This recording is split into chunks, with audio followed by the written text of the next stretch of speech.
I'm a guy in my 20s, and I've got a story that still gives me chills even years later. Looking back, I can laugh about it with friends, but at the time, it was downright terrifying and heartbreaking. It all started one summer evening when I was walking home from my job. My car was in the shop, and I really didn't want to take the bus because I can't stand the smells. Me friends joke about how sensitive my nose is. That's how I first got a sense that something was off. I caught a whiff of a really strong, unpleasant smell like dead fish that lingered as I made my way down the street. I'd already walked a couple of blocks when I started noticing that smell, and it just stayed with me. At first, I thought it was just the usual coastal town. Overfishing's a huge part of the local economy, so a fishy smell isn't uncommon around here. But I knew I didn't usually smell it so strong in my neighborhood because I'd picked my spot precisely because I didn't want to live in an area that reeked of fish. My nose is that sensitive. That's when I started to wonder if maybe the smell wasn't just natural but maybe coming from someone nearby.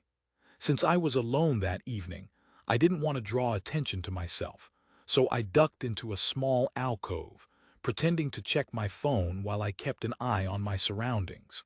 About 30 feet behind me, there was a guy stumbling along, and I immediately noticed him because he seemed off. Not drunk exactly, but more like he had a limp or was favoring one leg. When I slowed down, he instantly found a reason to pause too, stopped at a bench to tie his shoelace, for example. It was so obvious to me that this guy was following me, even though I'd normally hesitate to jump to conclusions. To test my suspicion, I kept walking, stopping and checking my phone a few times. And sure enough, every time I paused, he did too. After a few cycles, I was pretty certain he was tailing me. He looked pretty disheveled despite the heat that day. He was wearing a waterproof fishing coat, which struck me as strange. He had a scruffy black beard, a beanie pulled low over his head, and was carrying this huge brown fabric bag. I could see wetness seeping through the bottom, and I guessed that the smell was coming from whatever fish or catch he had in there. It looked like he was carrying his day's catch, and maybe he was thinking of adding me to his haul. Gross. Now I was only a block or two from home, and panic started to bubble up inside me. I didn't really have anywhere else to go, and I knew that if I went inside, he'd see my apartment complex clearly. I figured I had two choices: stay outside and risk him catching me or rush inside my apartment and lock the door behind me. I chose the latter, and I ran as fast as I could, locking up tight once I was inside. Peering out the front window, I watched from my hidden spot, waiting to see what he'd do. He lingered out there for a while, looking confused before scurrying off. I wasn't sure whether I'd imagined it or if there was some innocent explanation. Perhaps he wasn't following me at all.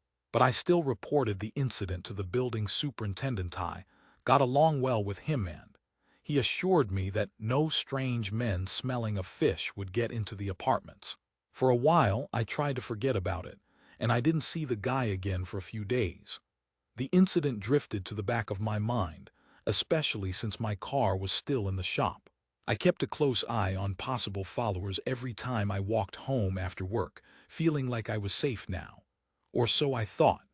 Then, around 1:30 a.m., I was suddenly awakened, startled and wide awake. I live alone with no pets or roommates, so I'm usually a heavy sleeper. This time, I just had this weird feeling, an air of wrongness. I could feel it in my gut. It was like that sense you get as a kid walking into a house and feeling if someone's there or not. Nobody should have been here, but I could just feel something off.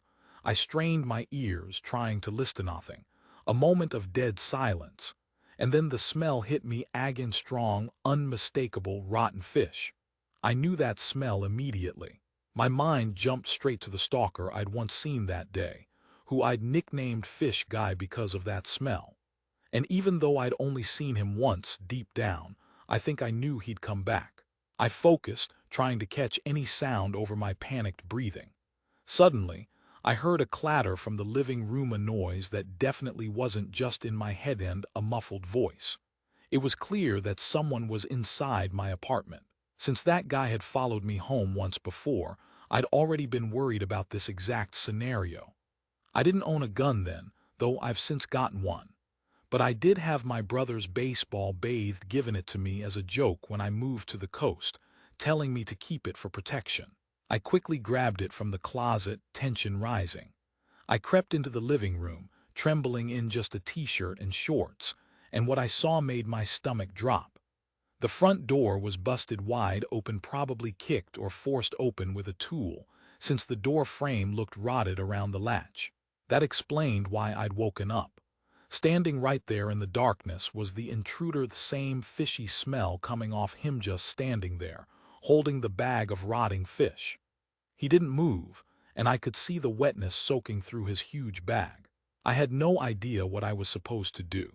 My phone was charging in the kitchen and the other side of the intruder, and I couldn't call the police without him noticing. He was swaying slightly, like he might have been drunk or high, but in the daylight, I remembered he was a pretty solid guy, probably strong enough to do some real damage.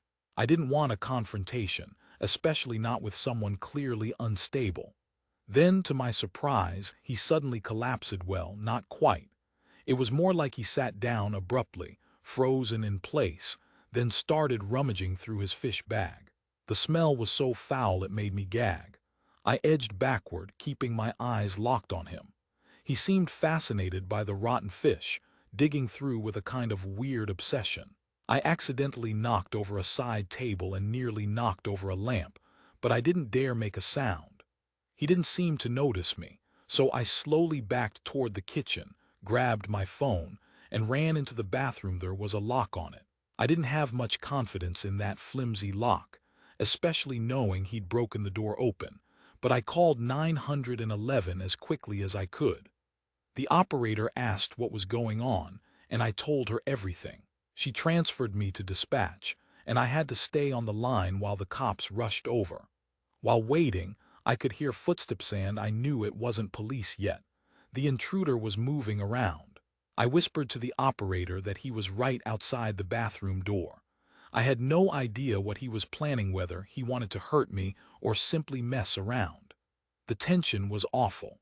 Then I heard a crash from the apartment. Later, I learned it was the same lamp I'd nearly knocked over earlier, and then more banging. Suddenly, I heard the creak of the door outside the bathroom and that insane smell of rotten fish again. I almost started crying, telling the operator he was just outside the door, that I was terrified.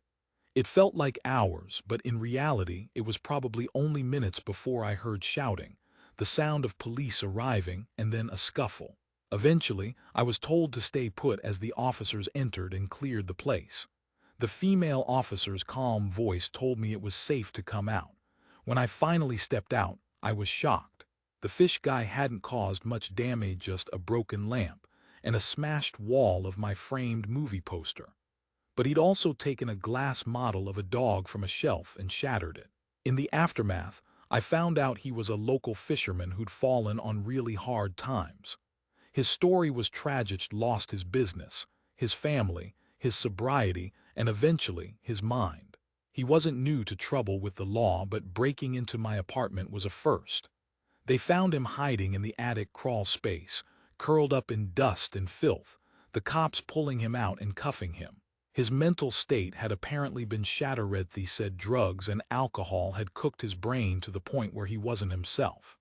They also found that he'd brought rope, duct tape, a hatchet, and even a licensed handgun, things he might have intended for bad reasons, but they weren't sure what. Because of him, I just couldn't stay in that house anymore. My wife and I moved to a hotel, thankful that we were finally safe. Derek, my friend, came to see the damage and checked in on us. His attitude was surprisingly normal given the mess, but I guess that's just him. All I know for sure is that I was lucky he didn't succeed in whatever he wanted, and thankful the police got him when they did. But ever since, I've felt uneasy, knowing a guy like that was lurking in my vacation cabin, ready to snap. I tell myself it was his mental break, drugs, alcohol, his broken mind, and that he didn't actually plan to do anything worse.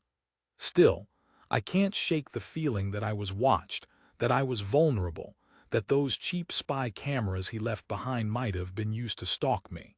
And I hope to God that wasn't the case, because the thought of some neighbor or random creeper watching me changing or in my home makes my skin crawl. Looking back, I just hope I can get past it someday, but for now, I live with that lingering fear.